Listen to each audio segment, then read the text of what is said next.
As Kurdran rage surges, he cannot keep his fury in check as he rushes forward, leading Dark Iron to stumble backwards, slipping in the straw. And as the Griffin riders roar with laughter at him, they sneer back, "Why don't you go and sit in the straw with the rest of the animals?" as he spits in his face. And in that single insult, the restraint that he had been trying to hold on to for so long, the longing for Airy Peak, the shame of surrendering the scepter, Skyre's failing health erupts in one blinding flash of fury as Kurdran's fist crashes down, knocking him flat.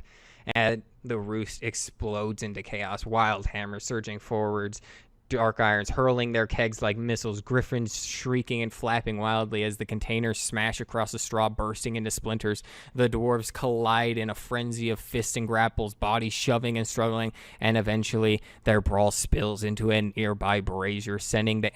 embers scattering across the dry nests and freshly spilt spirits, and the Roost goes up in flames. And as the griffins begin to shriek and take to the air, Kurdren calls for water as the dwarves rush from all corners of the forge to fight the blaze. 3 of the griffins huddle protectively around Skyre, trying to shield her nest from the inferno. As Kurdren calls for Skyre to get out of there, she refuses, and with that, he hears what he describes as a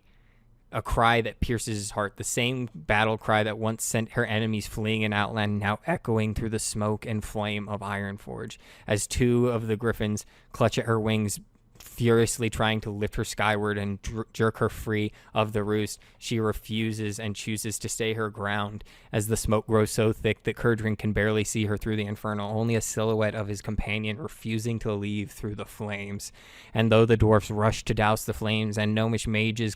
conjure icy crystals to put the water out, the fire continues to rage, and Kurdran rips at his armor straps, ready to charge through the blaze, but trembling hands grab onto him as he begins to do his best to barrel through anyone that gets in his way. Eli, the other wild hammers, all of them doing everything that they can. 3 are holding on to him as he drags them forward step by step, only when 2 more throw themselves on top of him as he wrestles to the ground, as his cries echo out in the smoke, and he stares forward, pinned to the ground, watching as the 2 griffins near Skyre fly off as well, driven back by the unbearable heat. And after a few agonizing heartbeats, Skyre herself slumps to the ground.